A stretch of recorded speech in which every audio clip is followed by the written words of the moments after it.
पाकिस्तान के परमाणु बम का खेल खत्म, दिवालिया हुआ पाकिस्तान। अब पाकिस्तान ने बेचना शुरू करे परमाणु बम। भारत के मित्र और अरब देशों के लीडर को परमाणु बम बेचेगा पाकिस्तान। पाकिस्तान के इस ऐलान से भारत को हुआ बड़ा फायदा। भारत के परमाणु हथियारों की संख्या में भारी इजाफा।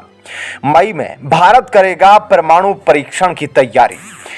दोस्तों कहते हैं ना, मौत जब गीदड़ की आती है तो वह शहर की ओर भागता है। दोस्तों अब यही हाल पाकिस्तान का हो गया है, क्योंकि जिस ताकत पर पाकिस्तान जितना उछलता था, अब वही ताकत पाकिस्तान की खत्म हो चुकी है। जी हां दोस्तों, पाकिस्तान का हाल दिन प्रतिदिन गंभीर होता जा रहा है। अभी आटे के लिए मारामारी के वीडियो आप सबने देखे ही थे कि उसके तुरंत बाद अंधेरे में डूबे मुल्क की तस्वीरें सामने आने लगी है। दोस्तों यूं तो पाकिस्तान में कभी स्वर्णिम काल नहीं रहा, लेकिन 2022 की राजनीतिक अस्थिरता और विनाशकारी बाढ़ ने पाकिस्तान के लिए परिस्थितियां बद से बदतर कर दी। अब हालत यह हो गई है कि पाकिस्तान पूरी तरह से विदेशी मदद पर निर्भर कर चुका है। और अब तो हालत यह हो गई है कि पाकिस्तान के प्रधानमंत्री शाहबाज शरीफ जहां भी जाते हैं, सब उनसे कन्नी काटने लगते हैं कि फिर यह आदमी भीख मांगने आ गया। और यह बात वो खुद बोल चुके हैं कि पूरी दुनिया हमें इग्नोर कर रही है क्योंकि हम हर जगह जाकर पैसे मांगते हैं। लेकिन दोस्तों अब कहा तो यहां तक जा रहा है कि अब जब सारे रास्ते बंद हो चुके हैं तो पाकिस्तान पैसे जुटाने के लिए अपने परमाणु बम बेच सकता है। दोस्तों अब सवाल यह उठता है कि क्या सच में पाकिस्तान का इतना बुरा समय चल रहा है कि उनको अपने परमाणु हथियार बेचने पड़ रहे हैं? तो दोस्तों इसका जवाब है हाँ। हालात बिगड़े नहीं हैं पाकिस्तान के, बल्कि कुछ बचा ही नहीं है। हालत यह है कि देश के पास कोई और रास्ता नहीं, लेकिन पाकिस्तान के लिए इस समय सारे रास्ते बंद हो चुके हैं। और दोस्तों यह खबर मीडिया में आने के बाद अब सऊदी अरब का नाम सामने आने लगा है। दोस्तों भारतीय न्यूज चैनल आज तक से बातचीत में सामाजिक कार्यकर्ता अहमद अयूब मिर्जा ने कहा कि पाकिस्तान की आखिरी कोशिश अपने परमाणु हथियारों को बेचने की होगी। हाल ही में ऐसी खबरें आई थी कि पैसों के लिए पाकिस्तान अपनी सेना के साथ मिलकर पूरी दुनिया में भारी मात्रा में यूरेनियम की तस्करी कर रहा है। उन्होंने कहा कि मुझे लगता है कि पाकिस्तान में परमाणु हथियार बिल्कुल भी सुरक्षित नहीं है। अंतर्राष्ट्रीय निकाय को तत्काल एक वॉचडॉग की नियुक्ति करनी चाहिए जो पाकिस्तान आए और परमाणु हथियारों और परमाणु ऊर्जा से जुड़ी सभी प्रोजेक्ट्स को टेक ओवर कर ले। दोस्तों इस समय अपने परमाणु हथियारों को लेकर जो पाकिस्तान का सबसे बड़ा डर है वह है तहरीक तालिबान का। दोस्तों पिछले साल अमेरिका के राष्ट्रपति जो बाइडेन ने एक कार्यक्रम को संबोधित करते हुए कहा था कि दुनिया का सबसे खतरनाक मुल्क पाकिस्तान है, क्योंकि उसके पास बिना किसी कंट्रोल के परमाणु हथियार है। बाइडेन के बयान की पाकिस्तान में कड़ी आलोचना हुई थी। परमाणु संपन्न देश में फैले आतंकवाद और चरमपंथ के बीच न्यूक्लियर बमों की भारी मात्रा पूरी दुनिया के लिए चिंता का कारण बनी हुई है। भारत से लेकर पश्चिमी देशों को इस बात की चिंता है कि अगर अफगानिस्तान जैसा हाल पाकिस्तान में हुआ और टीटीपी जैसे किसी आतंकवादी संगठन के हाथ परमाणु बम लग गए तो यह पूरी दुनिया के लिए विनाशकारी होगा।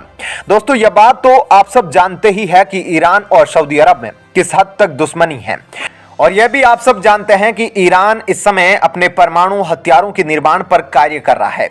और ईरान और सऊदी अरब के बीच यमन में भी युद्ध छिड़ा हुआ है, जहां ईरान वहां के कट्टरपंथी आतंकी संगठनों को पैसे देकर समर्थन करता है और वे सऊदी अरब और यमन की सीमा पर बमबारी करते हैं।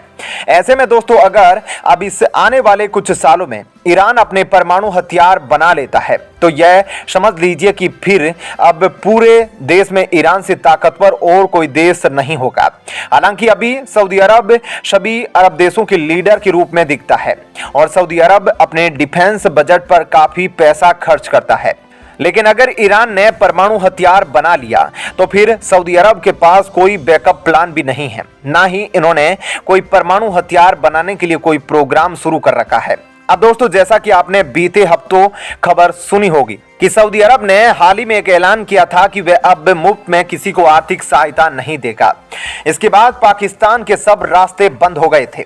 लेकिन दोस्तों अब पाकिस्तान अपने परमाणु हथियारों के दम पर सऊदी अरब में कुछ आर्थिक सहायता मांगने के चक्कर में है। और दोस्तों यहाँ सबसे बड़ी बात यह है कि डिमांड और सप्लाई दोनों बिल्कुल सटीक बैठ रही है। पाकिस्तान को जरूरत है पैसों की और ईरान के डर से सऊदी अरब भी जुगाड़ में लगा पड़ा है कि कैसे भी करके ईरान के परमाणु हथियारों के कार्यक्रम को रोका जाए या फिर खुद भी परमाणु हथियारों का निर्माण शुरू कर दे। लेकिन अब जो पाकिस्तान से बना बनाया परमाणु हथियार आ रहा है उससे सऊदी अरब को क्या दिक्कत है, बल्कि यह देखकर तो सऊदी अरब बाकी अरब देशों के मुकाबले और ज्यादा ताकतवर देश हो जाएगा। अब दोस्तों आप सोच रहे होंगे कि इससे भारत को क्या फायदा होगा सऊदी अरब और पाकिस्तान की डील से। तो दोस्तों भारत के नजरिए से देखें तो यह बिल्कुल सही डील है। एक तो किसी आतंकवादी संगठन के पास भी नहीं जा पाएगा और साथ ही पाकिस्तान के न्यूक्लियर हथियारों की संख्या में गिरावट आएगी और दोस्तों इसका भारत को बड़ा फायदा होने वाला है। और भारत के परमाणु कार्यक्रम को लेकर तो पिछले साल अमेरिका ने ही एक बयान दिया था।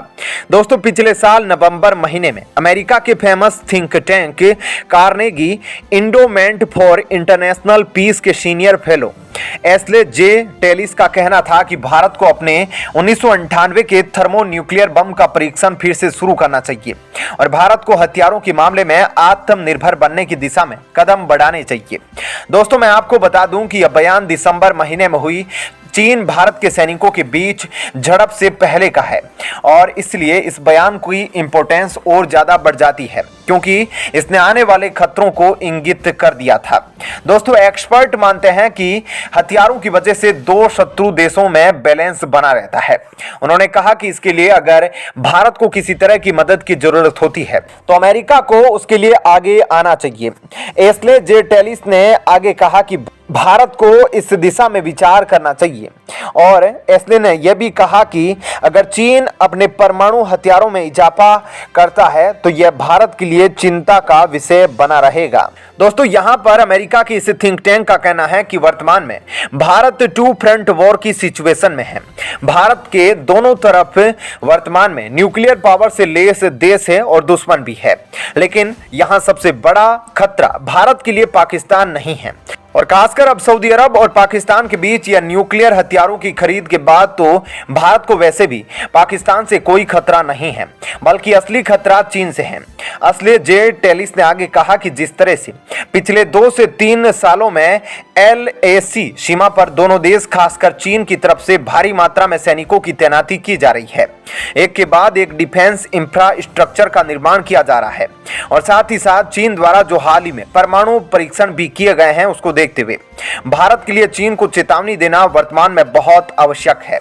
दोस्तों एस्ले जे टेलिस ने आगे कहा कि चीन और पाकिस्तान वर्तमान में भूल गए हैं कि भारत भी एक आक्रामक परमाणु हथियार रखने वाला देश है और यही कारण है कि भारत 2023 के मार्च तक ऐसा विशालकाय परमाणु परीक्षण कर दे जो चीन को वास्तव में यह संदेश पहुंचा दे कि अगर चीन ने भारत से पंगा लेने की कोशिश करी तो चीन यह याद रखे कि भारत ने पहले से ही LAC सीमा पर परमाणु हथियार तैनात कर रखे हैं और चीन को दुनिया के नक्शे से मिटाने के लिए भारत झुकेगा नहीं।